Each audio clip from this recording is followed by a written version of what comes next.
Hello and good afternoon, everybody, and welcome to this price action masterclass that's being hosted generously by FX Street. I hope you're all well and you've all had a good week, good day in the markets, good week so far.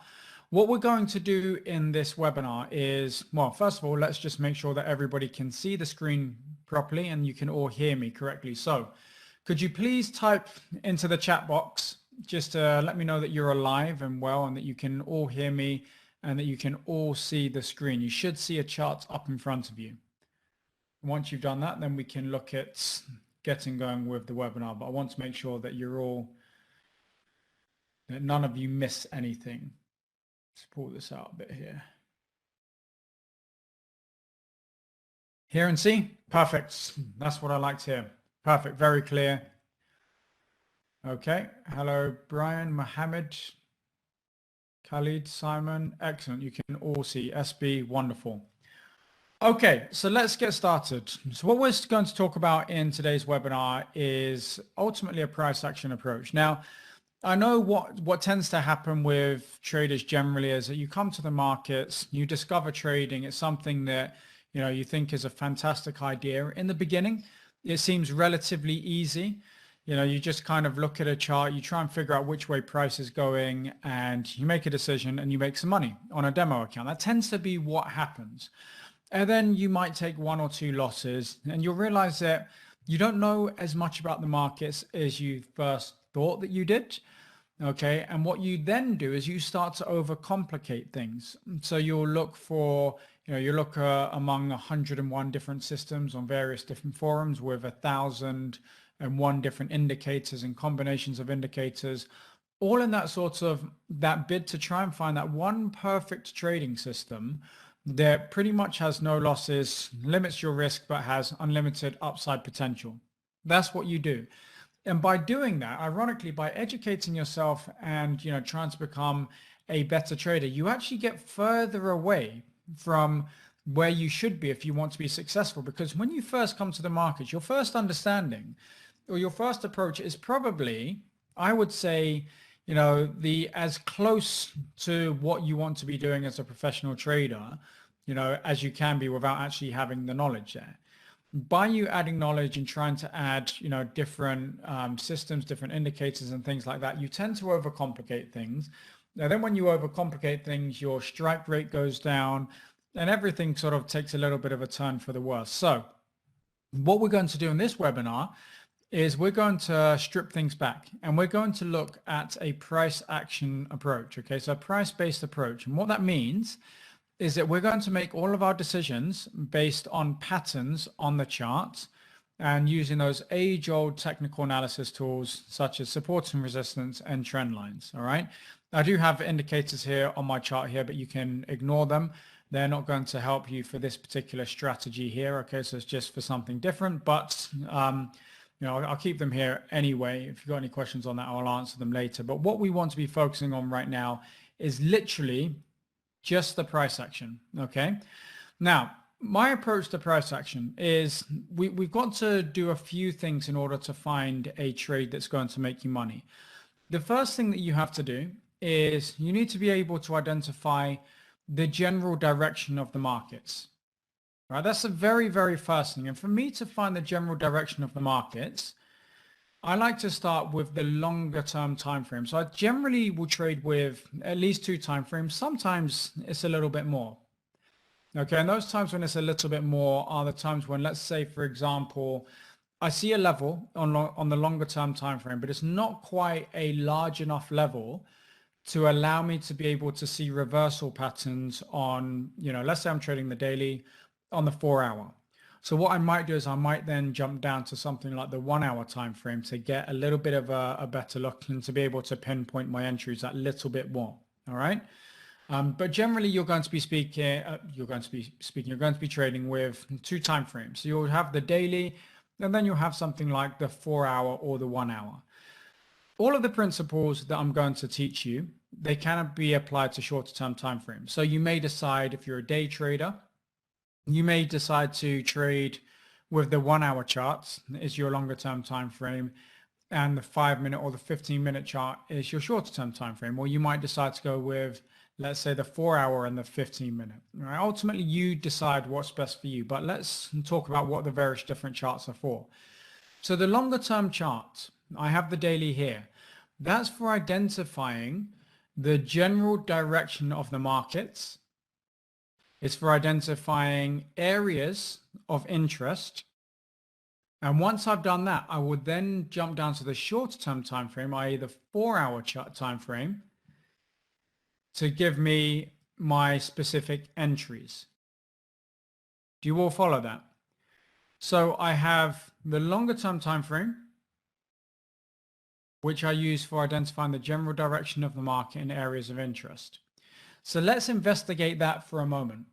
When I'm talking about the general direction of the market, I want to be able to identify, if I were to take a trade, all right, let's say I closed my eyes and I took a trade, which direction is the market most likely to move within my particular time horizon?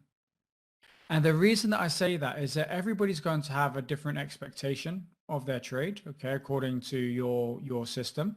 So you're going to expect the markets to move in a certain direction and a certain distance within an allotted amount of time. And we've done studies on this, where we see that ultimately, even if you, let's say, for example, I'm trading a 4-hour chart, all right? So one of our strategies, we take our entries off the 4-hour chart. What we found is that as well as having a stop loss, being a physical stop loss somewhere on your charts, okay, somewhere where you say, you know what, if it goes past this level, then I'm not right. Another option or something you can add to that is something called a time stop. So we actually know that if the market doesn't go in our direction within, and this is trading the 4-hour and the daily chart, okay, within a week to 10 days, 10 working days, so essentially 2 weeks, right? If it hasn't gone our direction in that amount of time towards our profit target, it's probably not going to go there in the immediate future. Now, that's not to say that it will never hit that profit target. It just means that the next direction of the market is probably going to be in the opposite direction to the trade that we got into. That's what we found. So you have to have an expectation of how long you're going to be in a trade for. So as I said, coming back to what we're trying to achieve here, we're saying that when we get into the markets, if I take a trade now and I wait for a week or 2 weeks, or if you're day trading, if you wait an hour or 2 hours, where is the market most likely going to be? And we're not talking about entries at this moment. It's very, very important. We don't care about the entries at this second. We're just saying the general direction of the market. So looking at this here, look at this market here, I would say to myself, well, you know what? I've got a support level in here. And let's go to the hard right edge. Let's kind of step forward like this, right? At this point in time, I wouldn't really have a clue. If you held a gun to my head and said, take a trade, I'd probably say, because it's beneath the trigger line and the moving average, I'd probably say it's going to be short. But just generally from a price action perspective, we're trading with a support level over here. We're in a bit of a congestion zone where we've got higher highs and higher lows, and then lower highs and lower lows. And you know, there isn't really any one particular direction. So there I'd say, you know what, I'm not interested in anything. And as the market moves through, like this, slowly but surely, you can see that the market eventually does break down, okay? At this point here, it breaks down and it breaks through the support level, which is this guy over here. So now, if you ask me that same question, you say, which direction is the market likely to go in? I would say it's probably going to sell off. Okay?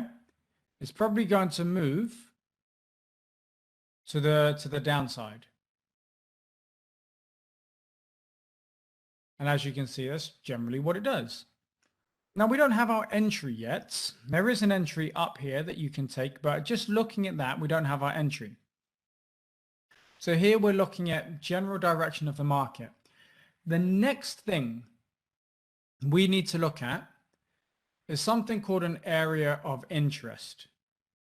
Now, an area of interest is going to be a place on the chart where we expect, okay, the market to do something, to pick up momentum, for volatility to pick up. So if we were looking at this area, at this chart here, we would say that the area of interest is going to be somewhere around here at this previous level of support. So when the market gets down to that level, we're expecting the market to either bounce off of this level or sell off from it. One or the other. But what we're not expecting to see is we're not expecting to see the market just gyrate forever and a day along this level. So we expect to bounce or we expect to break through. And what you can see happens here is the market comes down to this level, it respects it for a little bit. So between the 11th of December through to the 30th of December, but then eventually it breaks down. Okay. So it's at this point in time here, you've got an area of interest. You've got somewhere that you can trade. Now you can either take the immediate break based off the daily charts, or we go into this. You could look for something on a shorter term time frame. So either, I mean, if you look at the 4-hour chart, you've got the same break there, or you've got a secondary break over here. So you've got the break of this low, or you can go down to an even shorter term time frame. Let's find that space there. And you can pinpoint your entry that little bit better. So here we can say that instead of getting in at the bottom here, we might be able to do something like put in a trend line like so and take a break of the trend line, which would have got you in over here. Stop above the highs. Or you could have taken the secondary entry.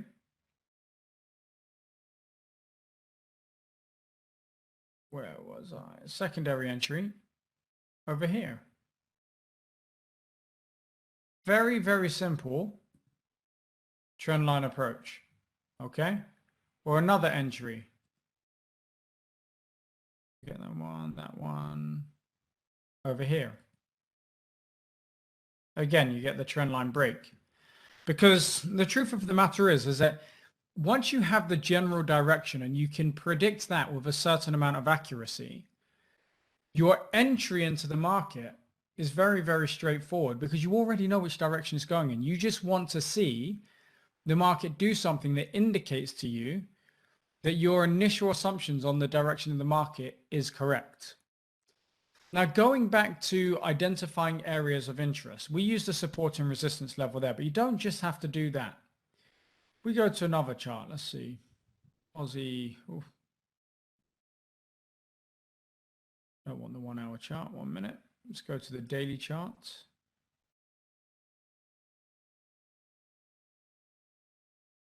Aussie CAD, yo, you've got some levels on here from before. So you can see where I've been trading this. Now, another option. So we've got the support and resistance level in, which is essentially just a horizontal line. Okay, it goes across your chart.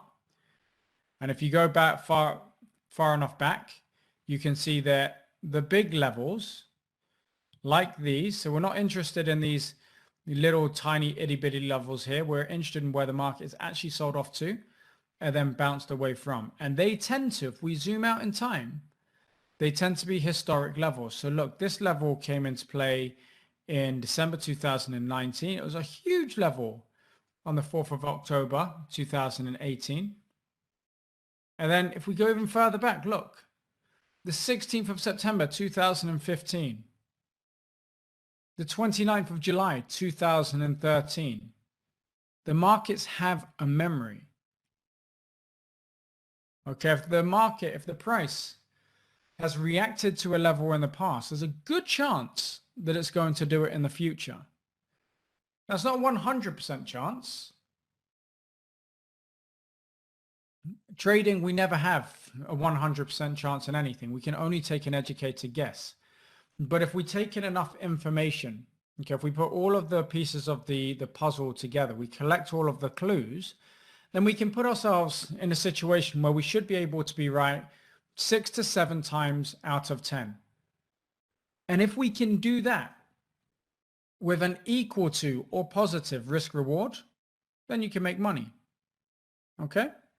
So coming back to identifying our levels of interest, that's how obviously it goes back far enough in time. But if you come up to the present day, you can use things like a trend line. It only needs 2 touches. So a trend line like this here, you connect it to the high of your first candle.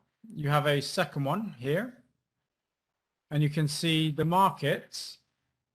So I've connected one level to the next level, and you can see the next time the market comes up to that level over here, it turns around. Now you don't just trade it because the market has got to that level.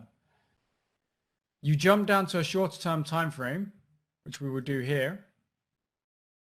Remember, it's 4-hour time frame. So let me go out of the 1 hour for a minute there. And the next time the market comes to this level, which is this place over here, we can't say that we would have done anything over here because that level hadn't been created yet. You need 2 points in order to take the trade. But over here, we can see that's exactly what happens.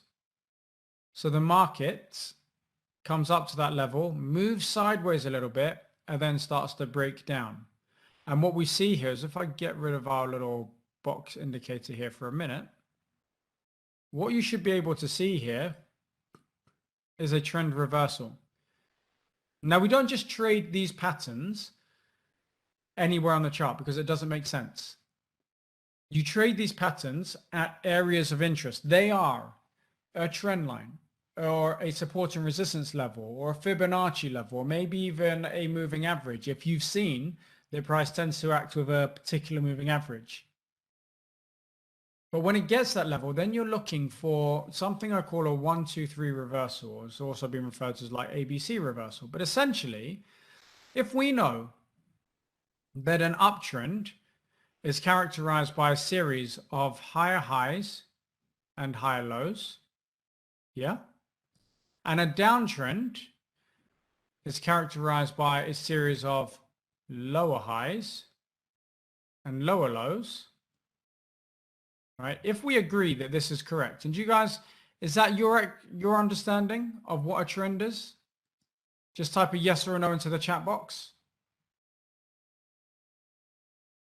Okay, so if we agree on that, then we can agree that if the market makes a pattern, let's say, for example, it's in an uptrend, which it is here because the market is pulling back. So we can say here, let me zoom into this. We can say here that the market is indeed making high highs because that high is higher than this previous high here, and higher lows. This is a previous low. That's the next low. This is the next high, which is higher than this previous high, and this is the low. But what happens is if the market goes up to make a high, like it does here, but doesn't get above the previous high, now we have a little bit of a clue. Now the market's saying to us, hold on a minute. Something's not quite the same as it was. I'm no longer making higher highs and higher lows. So if we're in this little bit of a mini uptrend and we can't make a higher high, what does that mean? Well, it means one of 2 things. One, either the buyers aren't there to push the market higher. So the buyers that were involved in this move up here, for example, or this move here, they're no longer there. So they're no longer, at this point in time here, they're no longer here to push it above this previous level. That's what it can say to us. The second thing that it can say is that, yes, maybe I've got as many buyers here, but perhaps, crucially, I have many more sellers in and around this area here than I did down here. So if I've got many more sellers up there, then I'm going to have the volume of trades, or quantity, to be able to push this lower. So what happens, come back to this for a minute, is that when the market is moving up, it's ebbing and flowing up, yeah? High, high. Then it gets to this point here where it makes a low. Then it gets up to here where it makes a high. This high is not as high. So this high here is not as high as this previous high. When the market starts to roll over, and we don't just sell the market here because we want to. Remember, we've got a confluence of levels there, which I just deleted. But let me go back in and put them in so you can see why we will be trading according to this level. So I've got my trend line in there. If I look at the highs, sort of in and around the price zone over here of this previous high. So somewhere around there, I was expecting the market to turn around. Now the market's come up to that level and we've agreed on what a trend is. So we're making higher highs and higher lows, uptrend. Suddenly, we fail to make a higher high. The high is lower than the previous high. So now what do? Well, now we wait. If this is a second attempt and breaks out above it, that's a good sign because that shows us that either more buyers have come to the table or a bunch of sellers have got spooked and they're not interested in that trade anymore. Okay? So it gets to this level here, then it starts to turn around. When it turns around, so when it goes here, as soon as it breaks through this previous low here, as soon as it does that, what happens? What do you guys think happens? What are we told about the market's intention when this happens? Reversal, yeah, a lot of sellers. So it tells us that we were in an uptrend and we agreed that an uptrend was a series of higher highs and higher lows. Now we have a high, a lower high, a low, and as soon as that area there is broken, that's a lower low. But remember, we don't just trade this pattern because we feel like it. We trade it at an area of interest once we already have an indication on the overall direction of the trend. So there's all of these things that go together to make up our trading plan, our trading strategy, our framework. So when that happens, we now agree and believe that we've got a series of lower highs and lower lows. So now the most likely move is going to be to the downside. We've already established, based on this here and this price action, that the market is, slowly but surely trundling down. When the market comes up to this level and it fails to break out, it gets rejected, it starts trending lower. That's our indication that now the short-term price action, the short-term volatility will follow the longer-term trend. And they are your best opportunities to make money. But take note of one thing. Take note of the fact that when you are in these trades, they don't automatically pay you. So it's not just a case of I get involved in the trade and tomorrow I'm in profit. Sometimes these trades can take, days or weeks or months even to play out, depending on the time frame that you're trading. Okay, you're not going to get into a 15-minute trade that you hold for the next 3 months, but you might get a trade on the daily or the 4-hour chart that you have to hold for a few weeks. And what a lot of people do where they go wrong is they get involved in a trade. And we can see, look, if you had a sold here, you'd be in it 1, 2, 3, 4, 5, 6, 7, 8 days already. And the market's moved nowhere. Then it tends to go a little bit lower and it moves back. In this total time, from your entry on the 2nd of November to where you could potentially take profit on the 11th of November, you got 9 days of holding the trade there. So once you've been in a trade for 2 or 3 days and it's not going your way, it's not the time to start crying and thinking, oh my gosh, my system isn't right. You have to know what to expect from it. And that's what I was talking about earlier. You need to know, is 9 days normal? For some of you, it might be. For us, if we look at this trade, we would be very, very nervous because we'd know that come the 10th day, you're basically looking at a lottery ticket as to which way it's going to go. Does that make sense? Are there any questions? I did actually see a question come through here. But that lower high on the file does not come from a previously formed daily low. You're talking about this over here, yeah? Carlos, that's correct. But that's why we're trading the shorter term time frame, because this is just a little bit of a pullback. So we're trading the trend within a larger trend, which essentially is what you're always doing, right? If you're trading a shorter term time frame, you'll be trading a trend within a trend. Does anybody have any questions?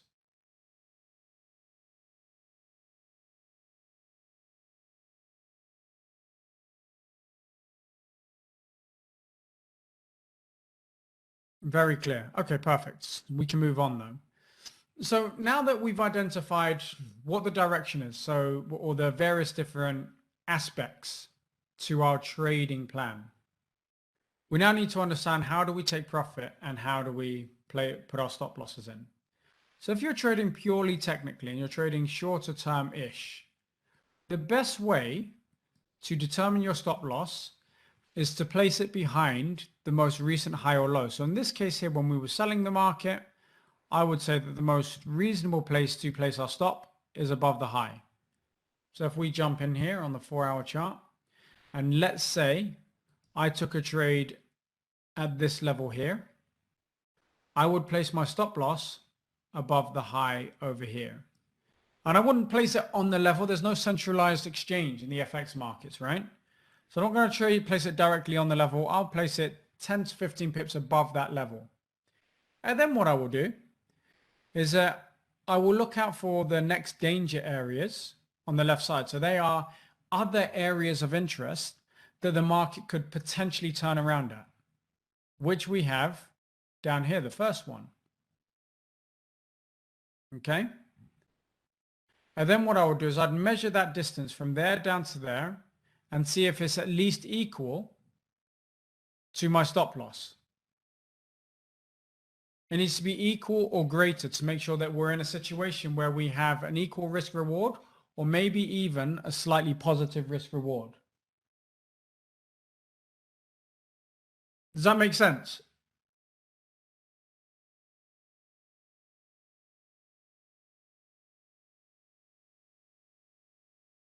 Okay. So I know that was fairly quick, but we don't have a lot of time in these webinars here. So what I will do is let me open up the floor to any questions and I'll try and get in as many answers as possible before our allotted time is over.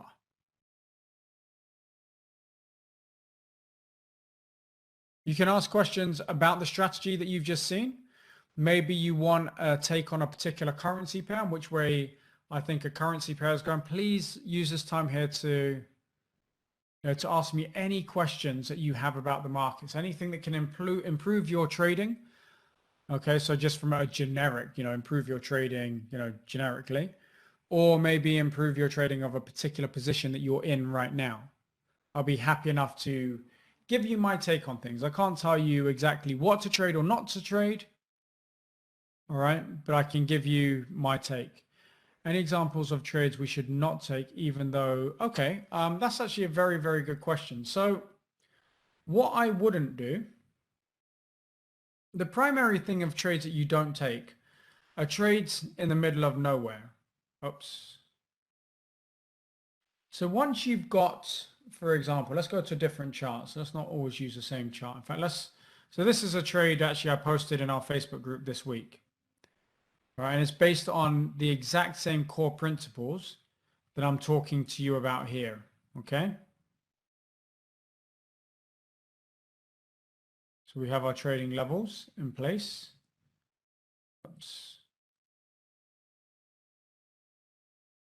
We've got a previous low. Chase that across the top there. That becomes an area of interest. We've got a downward sloping trend line. I've even got an upward sloping trend line. So what I have here is I've got a confluence of different levels. Now I took this trade because it was at this level. So this isn't exactly answering your question, but I will get around to that, I promise you. Just want to give you another example. So what happened was we have a confluence of different levels here. The market pulls back to it. I jump down to a lower time frame. In this case, I jump down to the 1 hour time frame.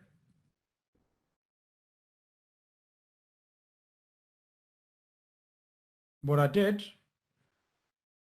was I looked for that reversal. Now this is a bit of a miniature one, but actually it's one of my favorite trading patterns. I'll call it trading on a ledge, but basically the market was moving up, came down, made a low. I didn't get involved here. There wasn't really an opportunity here. But when it came here and consolidated and broke to the downside here, this is where you get involved. And I did that, okay, looking at the area of interest. If I didn't have the area of interest there, I wouldn't have taken this trade. And that is the answer to your question in terms of what kind of trades don't you take? Well, you don't take trades in the middle of the chart without any expectation of where the market's going to go. Okay, oops, get rid of that. Or without any area of interest that you believe the market is trading to or trading away from. It's very, very important that when you trade these price action setups, they are the 1, 2, 3 reversals. So this is to the upside, you get something like that. To the downside, you get something like this. So an M and a W. But I wouldn't trade either of these price patterns here randomly in the middle of the chart. If it's not at a level, I'm not interested in it. These things have to take place at the level. They have to take place or going towards a level, but you have to have a view on the direction of the market. Does that make sense? When the price goes below the last low, that determines a reversal. No, you don't have to wait for a back test. You can take that trade immediately. You can wait for a retest if you want, but by that time, you already know which way the market's going in. For this strategy, you get a trend in the higher time frame, and then you try to find an entry in the lower time frame. Yes, exactly, Tosin. Exactly. Can the same be applied to gold? Yes, absolutely. It can be applied to gold. It can be applied to crypto. It can be applied to your equities trading. The beauty with trading price action is that it can be applied to any market. Okay, literally any market at all. These things work across the board. Caleb, the stop loss, as I said earlier, is placed above your high or your low, depending on which direction you're trading in. So let's say, for example, I was buying the Euro Aussie, and let's say I bought it on a break of this high here, this reversal. I would place my stop below the low, and then I'd zoom out on my chart and I'd see the next point that could cause me an issue. And in this case, it's a long way away, and it's all the way up here. So you could take a tactical long at that point, and you would take profit at a minimum of 1 times the risk that you had on this trade initially.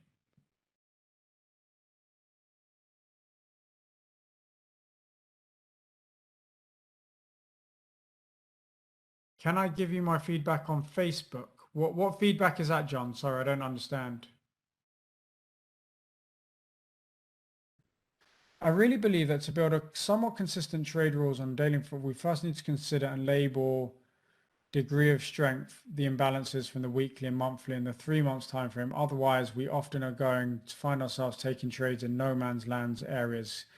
Keywords. No, I don't completely agree there. I do agree that you want a longer term view, but I think like a 3 month time frame or a monthly time frame, it is so far out that if you just do it based on that, you'll find yourself never taking trades. Now, I don't have a problem with taking a longer term view. We do that ourselves, but we take our view based on the fundamentals. Okay, so we will look at the central bank's mandates. We'll look at the rhetoric coming out of the central banks. We will look at the numbers, primarily the survey type numbers like the ISM and things like that, to try and get a gauge on the health of the economy. And hence, what we try to do in our trading is we try to front run the central banks. Because essentially what a lot of traders will do is that they will trade according to the interest rate differentials between currencies. We firmly believe that. So if we can work out what's going to impact a central bank's decision to raise or lower interest rates, we would then have a view on which direction the currency markets are going to go. That's how we take our long-term view. Risk reward ratio, a minimum of 1 to 1. If you can get any better than that, then that's perfect for this particular strategy.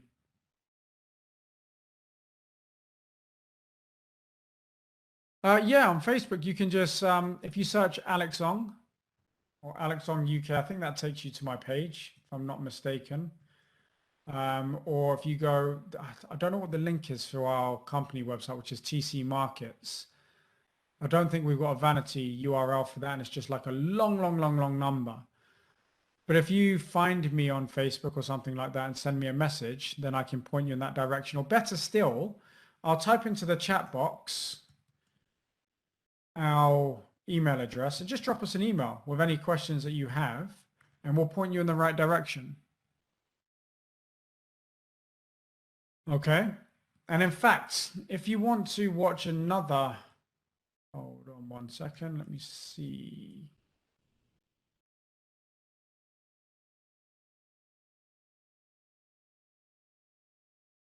If you want to watch another one of our presentations where we go into a little bit more detail into our specific strategy for trading, you go along here to this link, you'll be able to see those, sign up and watch that workshop there. It's quite a good one, if I do say so myself.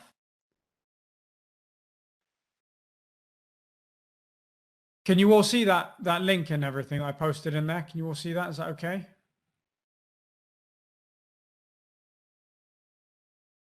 Perfect.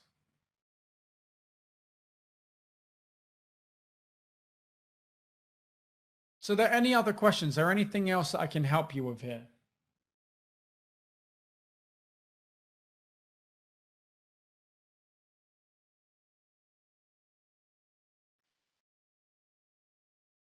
No? Okay. Have you enjoyed the webinar today?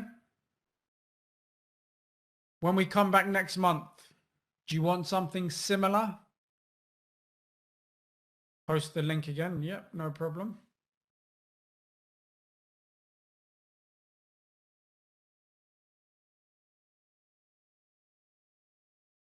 Okay, perfect. Well, if that's the case, I will say thank you to everybody for joining today. Really appreciate your time. Can I look at the euro up very quickly? I'll do that before we wrap things up here. Hold on. What would you like to know about the euro dollar? I think looking at this, it's heavily weighted to the downside at the moment. If we look at the next trouble area, it's just below where we are right now. So we might see another attack at this level. And if we can get beyond 1.1162, we have to be looking at 1.0883 to be our next area. So if we can get a break below this level here, watch to see the markets go down to the 1.0885 area. Okay? Does that make sense? Okay. So I'll thank FX Street for hosting this webinar and all of the other webinars that they host. I wish you all a very, very Merry Christmas, and I look forward to speaking to you all in the new year when we're going to be coming back with 2 webinars a month. So we'll be doing one webinar like this, and we'll also be doing an analysis webinar. So kind of like a bit of a view for the month ahead on what's going on and things like that. Okay, so have a fantastic day, everybody. Merry Christmas, and I'll speak to you all soon. And thank you, FX Street, for putting this on. Take care now.